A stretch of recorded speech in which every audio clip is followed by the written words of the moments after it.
This has to be one of the best hauls I've ever gotten in quite some time. So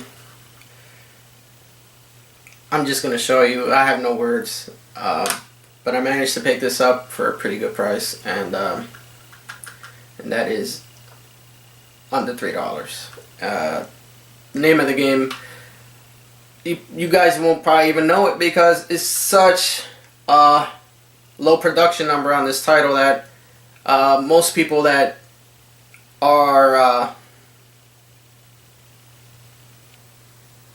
in the know, the most important, the YouTube icons, they don't even know about this game.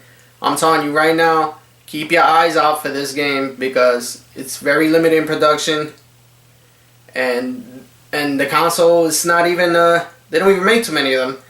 I came across a console on Canal Street in New York some years back. I don't remember the location now, but I'm pretty sure they paved it over and made it into a Starbucks. But I managed to find this game and I was very happy about it. And that game is Noah's Ark Animal Adventure on the VTech.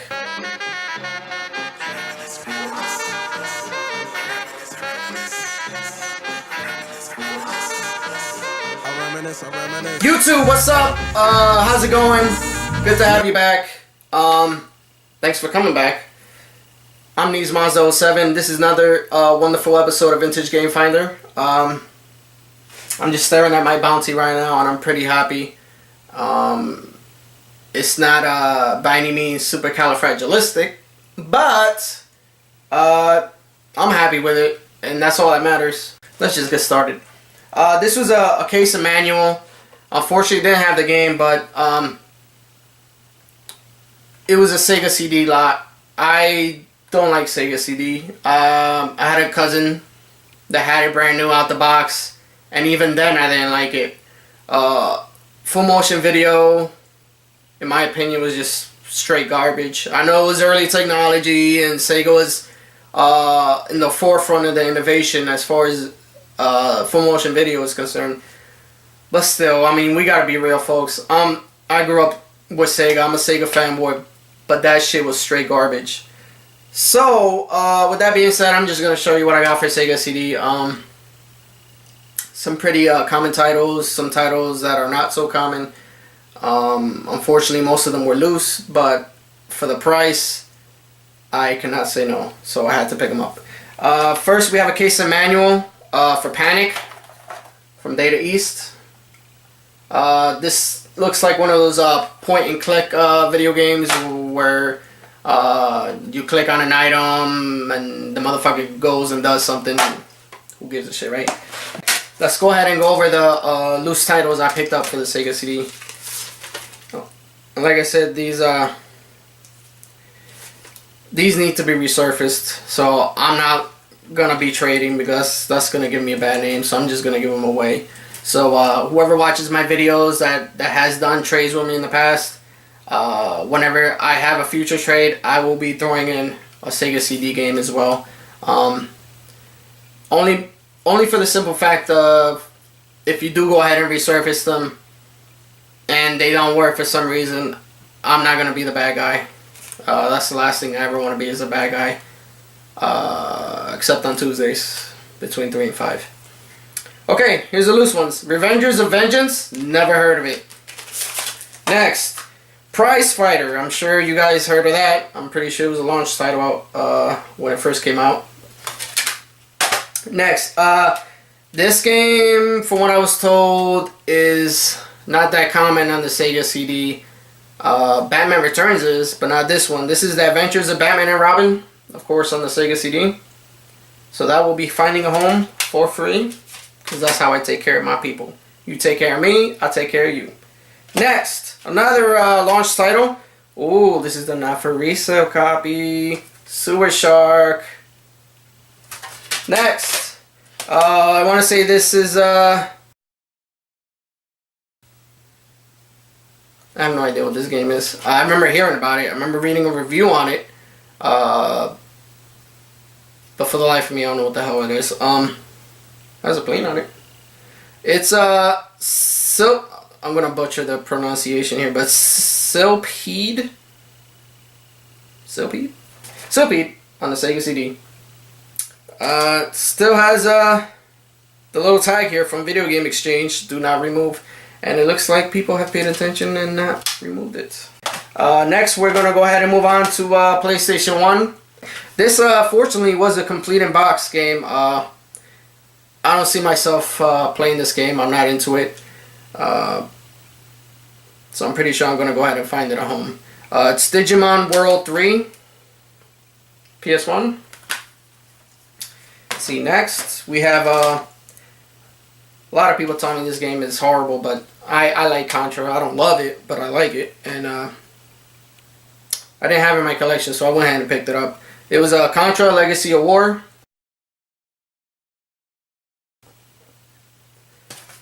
That's Strike Point from Technos.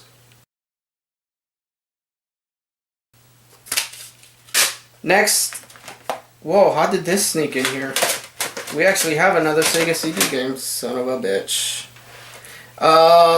This is, I'm pretty sure it has full motion video as well. This is called Jesus Christ. Surgical Strike on the Sega CD. Then I have Final Fantasy VII, but the third disc. So like I said, most of these I'm gonna end up giving them away, only because I know they're not complete. But like I said, the price was so good that I had to just scoop them up. Next, this game I'm keeping because I need it for my collection. I love Capcom to the point of insanity. I was very happy when I found this in the wild, and that is a copy of Rival Schools for the PlayStation 1. Very happy to pick that up.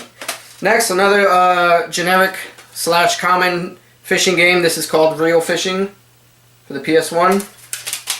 And finally, wait, do I have this already on PS1? Pretty sure I do.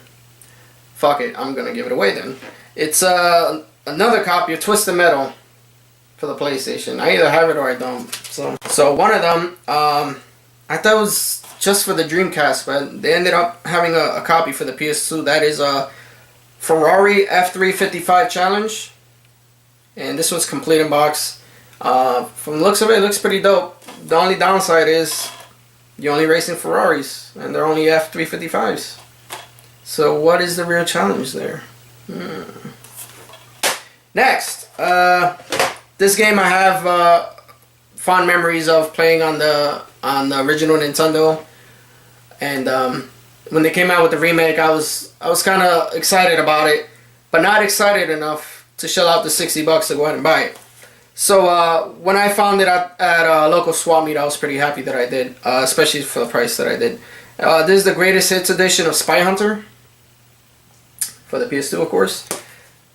So it's another game to add to the PS2 collection that I'm actually going to be excited to play. So next, to 360 RPGs. From what I see on the cover art, they're RPGs. This one's Dragon Age Origins. I'm going to roll 6 Oblivion. That's complete in box. I'll be finding a happy home for that as well. No 64 rental case. I don't find too many of these, but when I do, I snatch them up pretty quick because the originals are in high demand. Well, I can only speak in my general circles around here where I'm at, which is Southwest Florida. But these cases are really sought after. So, all right, next, I have some manuals for the N64. This game, I have a friend that has it, so he might be interested in the manual. So I'll be giving him a call. But yeah, this game looks pretty dope. I don't know who made it. Don't remember who made it. I think it was Treasure. But I'm just stalling here. I got the manual for Mischief Makers on N64. It's seen better days, I can tell you that much. But when you see manuals, you gotta scoop them up. I mean, regardless. And then I have another manual here. This is for Star Fox 64. Iconic game for that console, of course. And last but not least, we have the instruction booklet for the console itself. The N64 instruction manual. And of course, if you need any help repairing it, you can always call Mario. Alright, we have one more manual from the looks of it, and that is for Wall Street Kid, a game that I don't believe that I have yet. No, I don't think so. But it's the manual for Wall Street Kid there. Pretty minty, almost minty fresh, I would say. But when I saw it, I knew I had to have it. Just because it's freaking dope. They made this in 1980. It was manufactured by Bally/Midway, and that is the Miss Pac-Man backpack.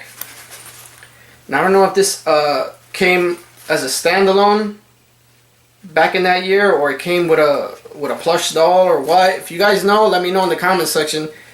I love picking up little interesting artifacts like these that are related to the hobby, because they all have a little story to them. And I remember the lady that I bought it from told me that she bought it, but she didn't remember either if it came with a plush doll or not. But she does recall being happy about picking it up. So it found a good home. So if you're watching, it found a good home. It's gonna stay with me. Won't let the kids touch it, I promise. And that's it. Let's move on. I got a Game Boy game here, and still collecting for the Game Boy. Hasn't been a while since I picked anything up for the Game Boy, actually. But this is a staple for that handheld that I think everybody should have, regardless of whether you like it or not. And that is Bomberman on the Game Boy. And I'm very happy to say now that I have the complete trilogy, and every one of them, the label is flawless, I gotta tell you. But yeah, this one I picked it up for about $2.50, which is right around the range that I like to pay for games like this. And the guy showed it to me, and I couldn't believe it. So I'm gonna go ahead and let you look at it. Ninja Gaiden 3. Gaiden, however the fuck you want to say it. It is minty, and it is $2.50, and I was happy about that. Even came with the slip, so I was happy about that too. Now I have 1, 2, and 3. I'm very happy. Moving on to some more games that I'm pretty sure that I have. These next two I have, so I'm going to go ahead and find a home for them. I cleaned them up, and the labels are in pretty great shape. This is WrestleMania. Next, I have another copy. You gotta have this game if you're starting to collect, or somehow for some reason you're collecting and you haven't come across this game. I'm gonna tell you right now, you need to have this game. If you like Ninja Gaiden, if you like Double Dragon, you need this. Batman the video game. Next, another minty fresh copy of a game that I already have, so I'm gonna pass it along. Teenage Mutant Ninja Turtles. I love the cover art. Loved it to the point that I didn't even give a shit that they were all wearing the same color gear. Same color headbands, or whatever you want to call them. Same color waist belts, or whatever you want to call them. They were all wearing the same shit, and I didn't care because the cover art was dope. This is another duplicate that I have. Like I said, I'm going to find it at home too. This is Black Label Super Mario Brothers. Next, I want to say I have this, but I don't think I do. And if I do, the label's pretty beat up. So I picked this up anyway just to make sure. It's Donkey Kong Country 2. Diddy Kong's Quest. I really wanted a golf game for the Super Nintendo. That is True Golf Classics Wale or Wally Waialae Country Club. I don't know what the hell it is. But I have a golf game for the Super Nintendo. If I didn't have one, I have one now. And if I have one, I'm probably going to find a home for that one. And last but not least, we'll go ahead and finish off with some Nintendo GameCube pickups. Let's go ahead and show you real quick. I have Mario Party 6. Next, I have From Russia with Love 007. And if I'm not mistaken, this is the only game that was licensed to feature the Sean Connery 007, which is a neat little fun fact there for the collectors. Next, I have a generic title, generic game, but one that I didn't have in my GameCube collection, and that is MLB Slugfest 2003 with roided up Alex Rodriguez. Next, this game was pretty beat up. The case is beat up, but the disc is in really great condition, and it's a game that I never heard of. So if it's uncommon, keep an eye out for it. I'm not too sure.